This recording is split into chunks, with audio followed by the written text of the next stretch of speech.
Un día, mientras dormía profundamente, sentí el golpe seco de una sartén en mi cabeza. No fue un accidente, fue uno de mis propios hijos, manipulado por el hombre que debía protegerme. Y lo que más me desgarró no fue el dolor físico, sino ver a mi padre sonreír, complacido, mientras la sangre corría por mi rostro. Aquellos niños que crié con tanto amor se convirtieron en verdugos de su propia madre. Buenos días, buenas tardes o buenas noches, mis queridos. Qué alegría poder conversar con ustedes hoy. Soy Cristina Olivera Mendoza, tengo 73 añitos bien vividos. Nací en el pequeño pueblo de Comitán, en Chiapas, pero hoy vivo en Tapachula, justo en la frontera con Guatemala, una ciudad llena de historias, donde el río Suchiate corre sereno, siendo testigo de tantas vidas que han cruzado por sus aguas. Hoy mi vida es distinta a la que soporté durante tantos años. Me levanto temprano con el canto de los pájaros, preparo mi cafecito, colado en tela, como lo hacía mi madre, y me siento en el portal a contemplar el amanecer. Tengo un huerto pequeño en el patio, albahaca, romero, cilantro y una mata de chile que me llena de orgullo. Dicen que tengo buena mano para las plantas. Durante el día ayudo en el negocio familiar. No es grande, pero nos da para vivir tranquilos. Mi esposo, Garibaldo, un hombre bondadoso como pocos, siempre me dice, sin ti, Cristina, este negocio no tendría corazón. Y esas palabras, créanme, me calientan el alma. En mis ratos libres cocino para los míos. Es mi forma de dar amor. Los domingos mi casa se llena de alegría con las visitas de mis hijas y mis 5 nietecitos. Les preparo pozole, receta que heredé de mi abuela, o unos chiles rellenos bien sabrosos. Pero lo que más disfrutan son mis tortillas de maíz con queso fresco, porque hasta se pelean por los pedacitos recién salidos del comal. El olor de la comida, las risas de los niños en el patio, los abrazos apretados de mis hijas, son momentos que me hacen agradecer estar viva, a pesar de todo lo que pasé. A veces cierro los ojos y me pregunto cómo logré sobrevivir a un pasado que casi me roba el alma. Me sorprendo mirando fotografías antiguas, esas que el tiempo ya amarilló. Casi no reconozco a aquella niña de trenzas y vestido floreado que corría por los campos de Comitán, sin sospechar lo que la vida le tenía preparado. Una niña que creció en una familia donde el respeto era la base de todo, y que años después vio ese mismo respeto convertirse en armas contra ella. Nací en 1952, cuando mi pueblo no era más que un puñado de casas a la orilla del río. Mi padre, Leopoldo Olivera, trabajaba en el Instituto Nacional Indigenista, un hombre de bigote grueso y manos callosas, pero de corazón noble. Mi madre, Clementina Mendoza, era maestra en la única escuelita del lugar, menuda de cuerpo pero inmensa en amor y disciplina. Nuestra casa era sencilla, de paredes de adobe y techo alto para resistir el calor. En el patio había un aguacatero que regalaba frutos enormes, un guayabo del que mamá hacía agua fresca, gallinas picoteando y un perro callejero llamado Ventarrón, que llegó una tarde de tormenta. Éramos 3 hermanos, yo, la mayor, Augusto, 2 años menor, y Dora, la más pequeña, que nació cuando yo ya tenía 8. La rutina era simple, papá salía antes del amanecer a trabajar en las comunidades. Mamá nos despertaba con atole de maíz y nos llevaba a la escuela caminando. Ella, con Dora en brazos y materiales bajo el brazo, y yo, siempre cuidando de Augusto, que se tropezaba con cada piedra del camino. La escuela era un solo salón para todos los grados, y mamá enseñaba todo, matemáticas, español, ciencias. Para nosotros, su voz era como un faro que iluminaba el aprendizaje, y en los recreos, jugábamos con lo que teníamos, reiletes de hojas de maíz, luciérnagas atrapadas en frascos, rondas en la orilla del río. Éramos felices en esa simpleza. Lo que más recuerdo, y que marcó mi vida, fue la forma en que mis padres se trataban, con respeto. Nunca escuché gritos, nunca sexta humillaciones. Mi padre decía, en mi casa no manda el hombre ni la mujer, manda el respeto. No imaginaba entonces que la vida me pondría a prueba al grado de ver ese mismo valor quebrarse frente a mis ojos. Mis padres nos criaron a los 3 hijos bajo un mismo principio, el respeto. Augusto, aunque era varón, no tuvo privilegios especiales. Lavaba su ropa desde los 10 años y ayudaba en la cocina igual que yo. Aprendió a preparar los platillos básicos porque papá siempre repetía que un hombre que no sabe valerse por sí mismo no es un hombre completo. Nosotras, las niñas, también aprendimos a usar herramientas, a arreglar cosas y a defendernos. Mamá solía decir, mujer débil solo existe en la cabeza de un hombre flojo. Y esa frase, grabada a fuego en mi memoria, me acompañó incluso en los momentos más oscuros de mi vida. Las fiestas del pueblo eran mágicas. La del santo patrono era la más esperada, procesiones, banderas coloridas y mucha comida. Se preparaban tamales, atole y pan de elote. Recuerdo el pozole servido en jícaras con epazote y las noches de San Juan con fogatas y jaranas. Me encantaba vestirme de china poblana, con mis trenzas adornadas con listones coloridos. Nuestra vida era sencilla, sin lujos, pero rebosante de afectos. El salario de mi padre y el de maestra de mi madre apenas alcanzaban, pero nunca faltó comida, ropa limpia ni palabras de aliento. Crecí creyendo que la violencia nunca debía existir en una familia y que el verdadero poder no estaba en imponerse, sino en escuchar y entender. Por eso, cuando años más tarde conocí a un hombre que me habló de amor eterno y respeto, yo, ingenua, creí que sería igual a lo que había visto en casa. No sabía que estaba entregando mi corazón al mismo destino que intentaría destruirme. A medida que fui creciendo, los sueños comenzaron a tomar forma. Quería ser maestra como mi madre, tener una familia grande, llena de risas y respeto. A los 12 años ya ayudaba en la escuelita, enseñando a los más pequeños a leer y escribir. Mamá decía que yo tenía madera para eso, que había nacido para enseñar. Fue en esa misma edad cuando comencé a notar que no todas las casas eran como la mía. Algunas noches escuchaba gritos en hogares vecinos, mujeres que aparecían con moretones diciendo que se habían caído de la escalera. Había niñas de mi edad ya prometidas en matrimonio con hombres mayores. Todo eso me asustaba y me hacía valorar aún más el ejemplo de mis padres. Yo creía que el destino me sonreiría igual, que el amor llegaría como en los cuentos y que tendría una vida tan estable como la de mamá y papá. Pero la inocencia es traicionera. La vida tiene formas de mostrarnos que no todo lo que brilla es bondad. Cuando cumplí 17 años conocí a un joven forastero que cambiaría para siempre el rumbo de mi historia. Su nombre era Giovanni Cardoso, y con su sonrisa segura me convenció de que él sería el hombre que me daría la felicidad que siempre soñé. Nunca imaginé que aquel encuentro,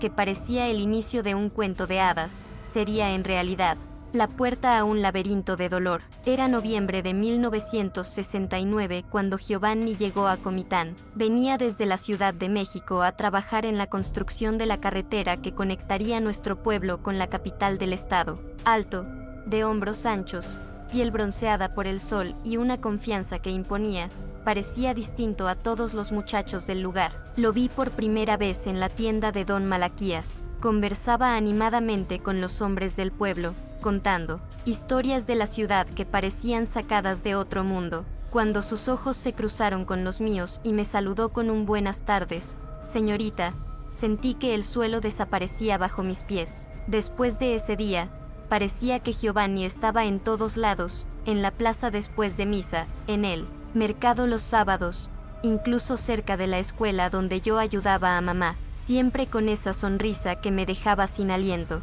No pasó mucho tiempo antes de que pidiera permiso a mi padre para visitarme en casa. Don Leopoldo, tengo buenas intenciones con su hija, soy un hombre trabajador y honesto, dijo con el sombrero en la mano. Papá, siempre cauto, le respondió. En esta casa lo que más importa es la opinión de Cristina. Si ella quiere recibirlo, no me opondré. Pero recuerde, aquí respetamos a las mujeres siempre. Yo estaba ilusionada, convencida de que el destino me había puesto frente al amor de mi vida. No sabía que estaba abriendo la puerta a una historia donde el respeto pronto sería reemplazado por cadenas invisibles. Mamá, siempre tan sabia, me llamó a solas aquella noche después de que Giovanni salió de casa. Hija, escucha a tu corazón, pero no olvides escuchar también a tu cabeza. El amor verdadero no tiene prisa. Sus palabras me hicieron dudar un instante, pero yo estaba completamente encantada. Los meses siguientes fueron de cortejos sencillos, pero constantes. Giovanni llegaba con flores silvestres, con paseos por el pueblo siempre bajo la mirada vigilante de mi hermano Augusto. Me prometía una vida maravillosa, una casa bonita, muchos hijos y un futuro en el que yo sería feliz. Mis padres, aunque con reservas, comenzaron a ceder. Giovanni sabía cómo ganarse la simpatía de todos. Traía tabaco especial para mi padre, telas bonitas para mi madre y dulces para mis hermanos. Poco a poco fue ocupando un espacio en nuestras vidas. En junio de 1970 nos casamos en la iglesita de Comitán. Yo acababa de cumplir 18 años. Mi vestido fue cosido por mamá y la costurera del pueblo, con encaje delicado y flores bordadas a mano. Recuerdo el aroma a azahar, el arroz cayendo a la salida de la iglesia y la música de la guitarra de don Néstor. Ese día, mientras miraba a Giovanni a los ojos, juraba que había encontrado al amor de mi vida. Nunca imaginé que el mismo hombre que me tomó de la mano en aquel altar sería también quien apagaría mis sueños con sus sombras. Después de la boda, Giovanni me llevó a vivir a Tuxtla Gutiérrez, donde había conseguido un mejor empleo en la construcción de la carretera panamericana. Nuestra primera casa era pequeña, de adobe, muy parecida a la de mis padres, solo que más nueva. Allí comenzamos nuestra vida de dos, llena de planes y esperanzas. Los primeros meses parecían un sueño. Giovanni era atento y cariñoso. Siempre traía una flor cuando regresaba del trabajo y me hablaba de un futuro brillante. Fue en Tuxtla donde nació nuestro primer hijo, Benicio, en 1971. Cuando lo tuve en brazos por primera vez, sentí que el mundo entero cabía en ese pequeño cuerpo. Giovanni estaba tan orgulloso que repartió puros a todos sus compañeros de trabajo. 2 años después llegó nuestra primera niña, Ivette, en 1973, y después los demás, casi uno tras otro: Arnaldo en 1974, Ezequiel en 1976, los gemelos Raúl y Renato en 1978, Telmo en 1980, Beatriz en 1982 y, finalmente, los más pequeños, Javier en 1984 y Mario en 1986. 10 hijos en total, 8 varones y 2 niñas, justo como Giovanni siempre había soñado. La casa se llenaba de risas, llantos, carreras y voces infantiles. Yo pasaba las noches en vela entre pañales de tela, fiebres y canciones de cuna, mientras Giovanni trabajaba sin descanso. Era agotador, pero sentía que valía la pena. Tenía una familia grande, justo como había soñado de niña. Lo que no sabía era que, entre esas paredes llenas de vida, también comenzaban a germinar silenciosamente las semillas del dolor. Con el paso de los años, las cosas empezaron a cambiar. No fue de golpe, fue poco a poco, casi imperceptible al principio. Giovanni comenzó a quejarse de la comida, a criticar la forma en que mantenía la casa, a cuestionar por qué conversaba tanto con la vecina. Eran detalles pequeños, nada que me hiciera pensar que algo grave estaba sucediendo. Pero luego llegaron las explosiones de ira. La primera vez que rompió un plato porque la cena no estaba como él quería, sentí un estremecimiento en el pecho. La primera vez que gritó a los niños por hacer ruido mientras intentaba descansar, me quedé paralizada. Y la primera vez que golpeó con fuerza la mesa solo porque discrepé con él, entendí que la calma en mi hogar comenzaba a desmoronarse. Me repetía a mí misma que eran cosas del cansancio, que Giovanni trabajaba mucho y que por eso estaba tan irritable. Intentaba mantener vivas las enseñanzas de mis padres, conversar, resolver con respeto, escuchar. Pero cada intento era apagado por la misma frase de Giovanni: el respeto empieza con la obediencia de la mujer hacia su marido. En ese momento comprendí que su idea de respeto no era la misma que yo había aprendido en casa. Para él, respeto significaba sumisión. Para mí, respeto era igualdad. Y en esa diferencia comenzó a abrirse un abismo que con los años se volvería imposible de cerrar. Los años siguieron su curso y con cada hijo que crecía, Giovanni se volvía más duro, más autoritario. Todo era motivo de discusión. Si hablaba con algún vecino, aunque fuera el anciano don Romeo de 70 años, él se enfurecía con sospechas absurdas. Si quería visitar a mis padres en Comitán, era una pelea segura. Tu lugar está aquí, cuidando la casa y a mis hijos, repetía con una severidad que me helaba la sangre. Noté que esa frase cambió con el tiempo. Ya no decía nuestros hijos, decía mis hijos. Era como si me borrara poco a poco de la ecuación, como si mi papel en la familia se redujera únicamente a servir. Yo, que había sido criada en el respeto, empecé a encogerme en silencio, ocupando el menor espacio posible. Ya no era la Cristina llena de sueños y ganas de enseñar. Era apenas una sombra, siempre alerta al humor de Giovanni, siempre intentando anticipar lo que pudiera irritarlo. Mis hijas, Ivette y Beatriz, me miraban con una mezcla de miedo y compasión, preguntándose quizás si ese sería también su destino. Y mientras yo intentaba mantener unida a la familia, no me daba cuenta de que la semilla de la tormenta ya estaba creciendo bajo el mismo techo, aguardando el momento exacto para estallar y poner mi mundo de cabeza. En 1990, cuando el más pequeño, Mario, apenas tenía 4 años, la tragedia golpeó de frente. Giovanni trabajaba en la construcción de un puente cuando un cable de acero se rompió y lo golpeó con violencia. No resistió, falleció en el lugar. La noticia me dejó paralizada. Una parte de mí se derrumbó al perder al padre de mis hijos, al hombre con quien compartí 20 años de vida, pero otra parte, la que apenas me atrevía a aceptar,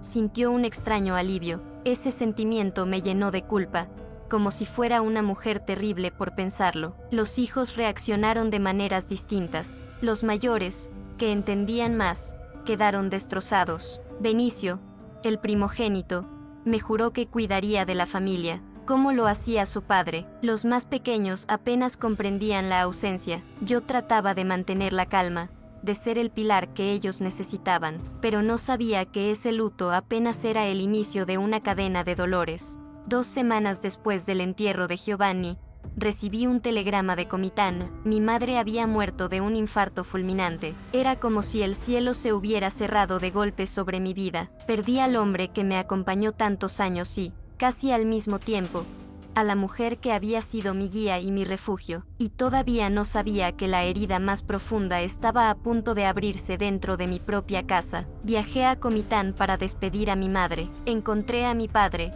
Don Leopoldo, devastado, irreconocible. Siempre había sido fuerte, un roble que sostenía a la familia, pero ahora parecía haber envejecido 20 años en 2 semanas. No sé vivir sin tu madre, hija. Estuvimos juntos casi 50 años. ¿Cómo voy a seguir ahora?, me dijo, con las manos temblorosas aferradas a las mías. Fue entonces cuando, en medio de mi propio dolor, tomé una decisión con el corazón. Lo invité a vivir con nosotros en Tuxtla. Pensé que juntos podríamos sostenernos en medio de la tormenta. Vente conmigo, papá, hay espacio, y los niños adorarán tener al abuelo cerca. Nos ayudaremos mutuamente, le dije. No sabía que aquella invitación, nacida del amor filial, sería el inicio del periodo más oscuro de mi vida. Papá llegó a nuestra casa una tarde lluviosa de marzo. Bajó del autobús con una maleta de cuero gastada y un costal lleno de recuerdos. Su cuerpo,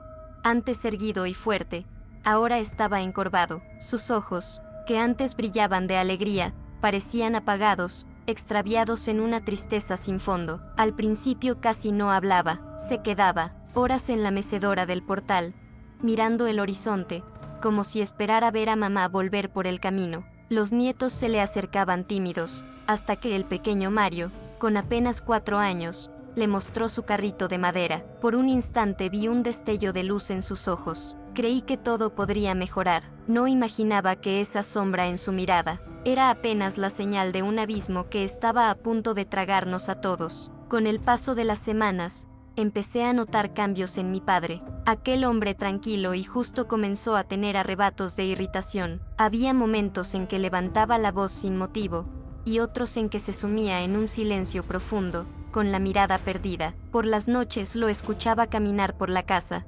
murmurando solo, llamando a mamá como si pudiera contestarle. Varias veces lo encontré hablando con alguien invisible, discutiendo con fantasmas del pasado. Alarmada, lo llevé al centro de salud, donde el doctor Sinesio lo examinó con calma. Doña Cristina, su padre sufre una depresión severa. La pérdida de su esposa fue un golpe muy duro. Necesita medicación y, si es posible, terapia, me explicó con mirada compasiva. Salí con la receta en la mano y un nudo en la garganta. Los medicamentos costaban casi la mitad de lo poco que yo ganaba lavando ropa y vendiendo antojitos en el mercado. Aún así, los compré, pero papá se negaba a tomarlos. Esto es para gente débil, Cristina. Yo no necesito medicinas, decía, escondiendo las pastillas bajo la lengua para tirarlas después. Lejos de mejorar, comenzó a empeorar. Sus ojos, antes llenos de ternura, se volvieron oscuros. Su voz,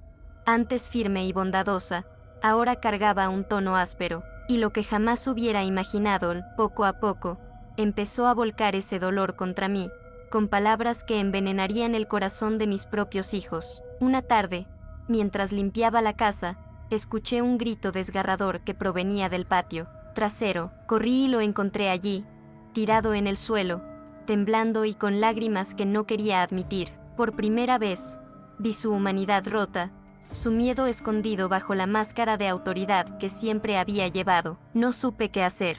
Sentí miedo, confusión y un dolor profundo. Quería ayudarlo, pero al mismo tiempo me aterraba acercarme. Ese hombre que había sido mi refugio ahora parecía un extraño al borde del abismo. Decidí llamarlo a mi lado y sentarme junto a él. Con voz suave le dije: «Papá, sé que estás sufriendo, y no tienes por qué hacerlo solo. Déjame acompañarte». Sus ojos se encontraron con los míos, y por un instante, el muro de frialdad se quebró. Ese día comprendí algo que cambiaría mi manera de enfrentar la vida.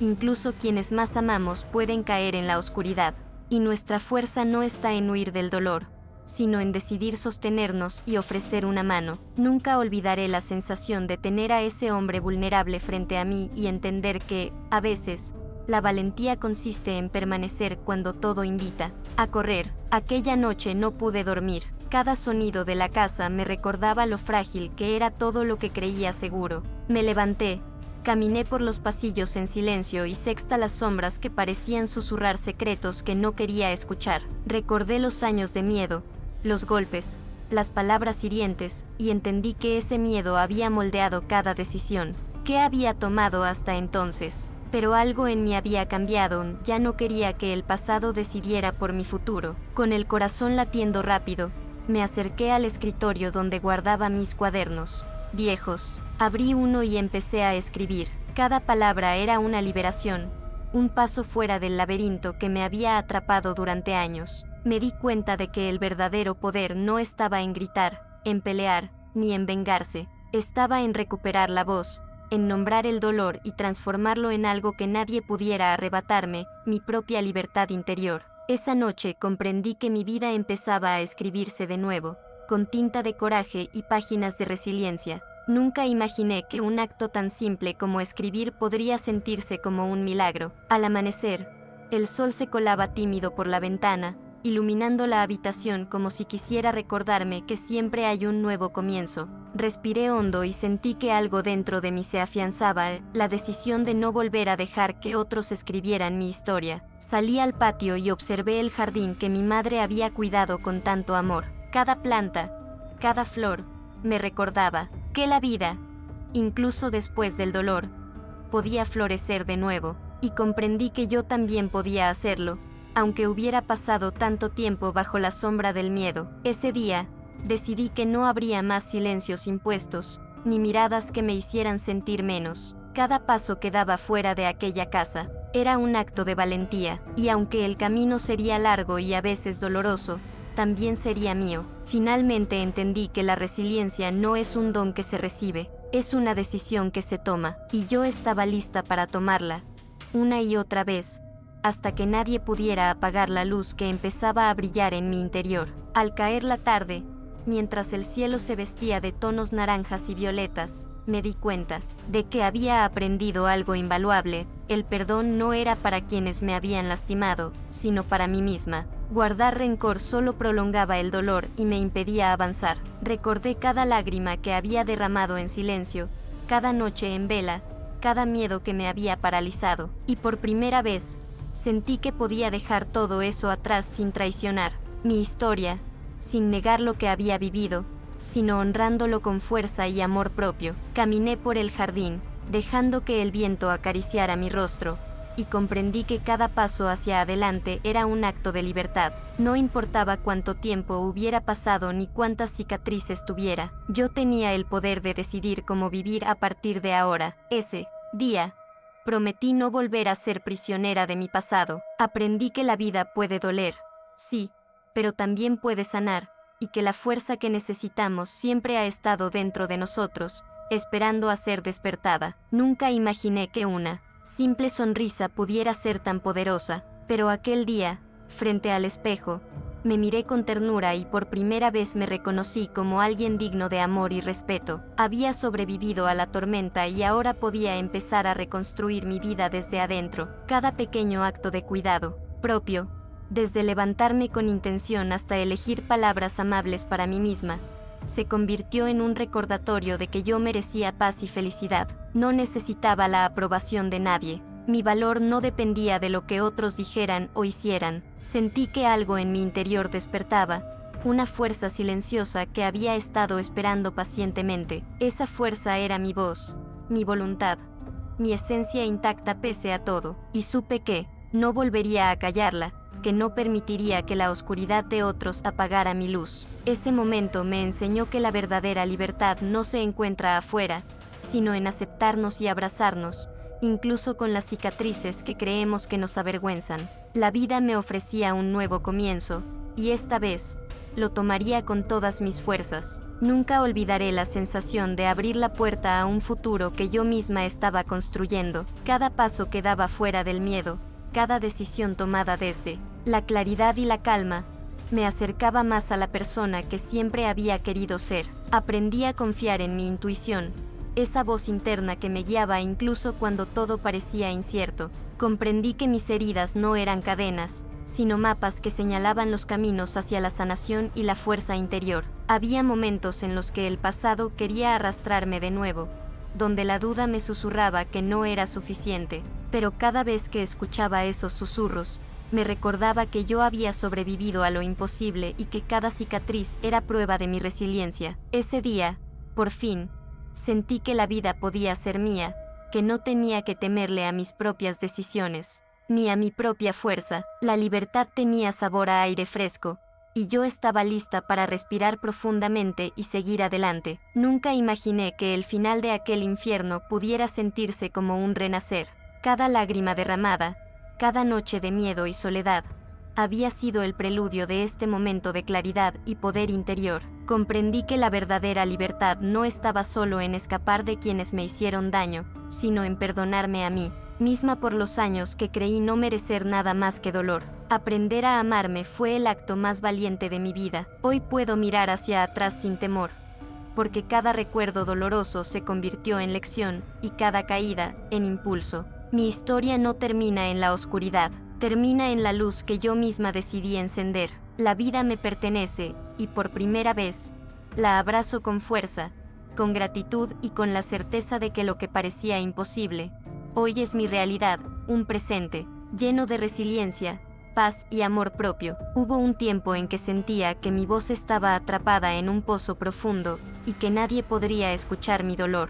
Pero entendí que el primer paso para sanar era permitirme hablar, aunque fuera solo para mí misma. Cada palabra que pronunciaba era un ladrillo que reconstruía mi fortaleza interior. Descubrí que incluso el silencio puede ser poderoso si lo usamos para escucharnos y reencontrarnos. Hoy, al contar mi historia, siento que no solo me libero yo, sino que otros también pueden encontrar valor en mis palabras. La resiliencia se contagia, y mi vida se convierte en testimonio de que siempre es posible levantarse, incluso cuando todo parece perdido. Cada lágrima que alguna vez derramé tiene un propósito: enseñarme que el dolor no define nuestro destino, sino la manera en que decidimos enfrentarlo y transformarlo en fuerza. Nunca olvidaré la sensación de perder todo lo que creía seguro, como si el mundo entero se hubiera desplomado a mi alrededor. Pero en medio del caos, aprendí que la verdadera fortaleza no viene de lo que poseemos, sino de cómo nos sostenemos cuando todo parece derrumbarse. Hay momentos en que sentir miedo es inevitable, y otros en los que la soledad nos abraza con fuerza, pero descubrí que en esa soledad se esconde una oportunidad única: conocernos a nosotros mismos, reconocer nuestra vulnerabilidad y transformar el miedo en coraje. Hoy, cada desafío que enfrento me recuerda que no necesito la aprobación de nadie para existir, que mi valor no depende de la mirada de otros, sino de la convicción de mi propio corazón. Descubrí que incluso los días más oscuros pueden contener un destello de luz, y que aferrarnos a esa chispa es lo que nos permite caminar nuevamente, paso a paso, hacia nuestra libertad interior. Sentí que cada lágrima que caía era un recordatorio de lo frágil que podía ser, pero también de lo fuerte que me estaba volviendo. Cada herida llevaba consigo una lección que, aunque dolorosa, me acercaba un poco más a mi verdadera esencia. A veces deseamos que alguien nos rescate, que aparezca un héroe para cambiar nuestro destino, pero comprendí que no hay mayor salvación que aquella que nace de nuestras propias manos, de nuestra determinación de levantarnos, una y otra vez, sin importar cuántas veces hayamos caído. En este camino aprendí a escucharme, a reconocer mis límites, pero también mi capacidad infinita de resiliencia. La vida no nos da garantías, pero sí nos ofrece la posibilidad de elegir cómo respondemos a cada golpe, a cada traición, a cada pérdida. Y en ese acto de elegir cada día, descubrí que la verdadera libertad no es escapar de la tormenta, sino aprender a bailar bajo la lluvia sin miedo, con el corazón abierto y la mirada firme hacia el horizonte. Hubo un momento en que pensé que jamás podría confiar de nuevo. Cada rostro amigable parecía esconder una amenaza, cada palabra amable un veneno disfrazado, pero entendí que el miedo es un fantasma que se alimenta de nuestro silencio y nuestra resignación. Decidí enfrentar mis temores uno a uno, sin prisa, pero con firmeza. Aprendí a poner límites, a decir no sin culpa, a reconocer que no debía complacer a todos para merecer amor o respeto. Cada paso hacia mi independencia emocional era un acto de rebeldía silenciosa, un pequeño triunfo que nadie podía quitarme. Y mientras caminaba por este sendero, descubrí algo sorprendente: la fuerza que tanto buscaba afuera siempre estuvo dentro de mí. Solo necesitaba escucharme, creer en mi valor y atreverme a ser mi propia protectora, mi propia guía en un mundo que tantas veces parecía querer derribarme. La paz llegó cuando entendí que mi vida no necesitaba aprobación ajena, que mi felicidad no dependía de otros, sino de la conexión sincera conmigo misma y la decisión diaria de elegir mi bienestar. Hubo un día en que comprendí que no podía cargar con el pasado para siempre. Cada recuerdo doloroso era una cadena invisible que me ataba, cada lágrima retenida un grito que nadie escuchaba. Decidí que era hora de liberarme, de romper esos grilletes silenciosos y reclamar mi vida. Empecé a escribir mi historia, primero en susurros, luego en palabras firmes, hasta que cada línea se convirtió en un acto de valentía. La tinta era mi escudo, la página mi refugio, y cada frase un recordatorio de que sobreviví, de que podía transformar mi dolor en fuerza y claridad. No fue fácil, cada recuerdo despertaba miedo, tristeza o rabia, pero comprendí que enfrentarlos era mi único camino hacia la libertad. Y con cada página escrita, con cada emoción reconocida, sentí cómo se expandía dentro de mí un espacio para la paz, para la esperanza, para el amor propio que antes creí perdido. La vida comenzó a tomar un color diferente, más profundo, más auténtico, porque finalmente me permití mirar hacia adelante sin miedo, confiando en que mi pasado no define mi destino, sino que me enseña cómo caminar con dignidad y valentía. Aquella noche, mientras la luna iluminaba mi ventana, entendí que la verdadera libertad no estaba afuera, sino dentro de mí. Todo el tiempo había buscado que otros cambiaran, que el mundo me diera justicia o consuelo, y no entendía que el poder siempre había estado en mis manos. Me senté frente a mi cuaderno, respiré hondo y escribí lo que por años temí confrontar: mi dolor, mis miedos, mis recuerdos más oscuros. Cada palabra era un acto de coraje, una declaración de que ya no permitiría que nadie, ni siquiera yo misma, me mantuviera prisionera. Descubrí que la resiliencia no es ignorar el sufrimiento, sino mirarlo a los ojos, abrazarlo y convertirlo en fuerza. Aprendí que cada lágrima, cada cicatriz, cada noche de miedo podía transformarse en lecciones que fortalecen el alma y guían los pasos hacia la paz. Y así, mientras la madrugada avanzaba, sentí cómo se abría un nuevo horizonte ante mí, un futuro que no dependería de la crueldad de otros, sino de la valentía con la que decidiera vivir cada día, con amor propio y libertad auténtica. Al abrir los ojos aquella mañana, sentí algo que no había experimentado en décadas: tranquilidad. La misma casa que durante años había sido un laberinto de miedo y dolor ahora parecía diferente, casi como si entendiera que yo había cambiado primero. Caminé por los pasillos con paso firme, y cada rincón que antes me recordaba angustia, ahora parecía ofrecerme la oportunidad de reconciliarme conmigo misma. Comprendí que el perdón no era para los demás, sino para liberarme del peso que cargaba desde niña. Por primera vez, pude mirarme en el espejo sin miedo, y en mi reflejo vi a una mujer que había sobrevivido al abuso, al abandono y al rechazo, pero que también había aprendido a amar, a confiar y a decidir su destino. Descubrí que la fuerza verdadera nace cuando decides soltar aquello que no puedes controlar y abrazar lo que sí depende de ti: tu paz, tu voz y tu vida. Y mientras el sol acariciaba mi rostro, sentí que, finalmente, estaba lista para renacer. Nunca olvidaré aquel instante en que comprendí que la verdadera justicia no siempre llega desde afuera. A veces, solo llega cuando tú te atreves a reclamarla, desde tu interior. Cada lágrima derramada, cada noche de miedo y cada palabra que me intentó silenciar, se convirtieron en la fuerza que me impulsó a reconstruir mi vida. Caminé hacia el jardín que siempre había estado descuidado y, con cada flor que tocaba, sentí que plantaba también mi esperanza. La tierra húmeda me recordaba que, aunque la vida haya sido dura, siempre hay oportunidad de germinar de nuevo. Comprendí que nadie puede arrebatarte tu dignidad si tú la defiendes con amor propio y decisión. Y mientras el viento acariciaba mi rostro, supe que había llegado el momento de cerrar ese capítulo de dolor para abrir uno nuevo, lleno de luz, libertad y propósito. Sentí un vértigo extraño al mirar todo lo que había sobrevivido: las heridas invisibles, los recuerdos que dolían, y el miedo que alguna vez me paralizó, pero también sexta la fuerza que se había ido forjando en silencio, esa que nadie podía robarme. Por primera vez en años, respiré sin culpa ni temor. Cada paso que daba hacia mi futuro era un recordatorio de que, aunque el pasado había intentado definirme, ahora yo tenía el poder de escribir mi propia historia. Me permití soñar otra vez, imaginar un mundo donde mi voz importaba, donde mi palabra valía, y donde el amor propio no era un lujo, sino un derecho. Y en ese instante, supe que la libertad verdadera no estaba afuera, siempre había estado dentro de mí, esperando que la reclamara. Hoy puedo mirar atrás y agradecer incluso por el dolor, porque me enseñó a levantarme cuando todo parecía perdido. He aprendido que la resiliencia no es solo resistir, sino transformar cada cicatriz en un escalón hacia la libertad. Al cerrar los ojos, siento la paz que tanto anhelé, y una sonrisa se dibuja en mi rostro, no por olvidar lo que sufrí, sino por reconocer que sobreviví,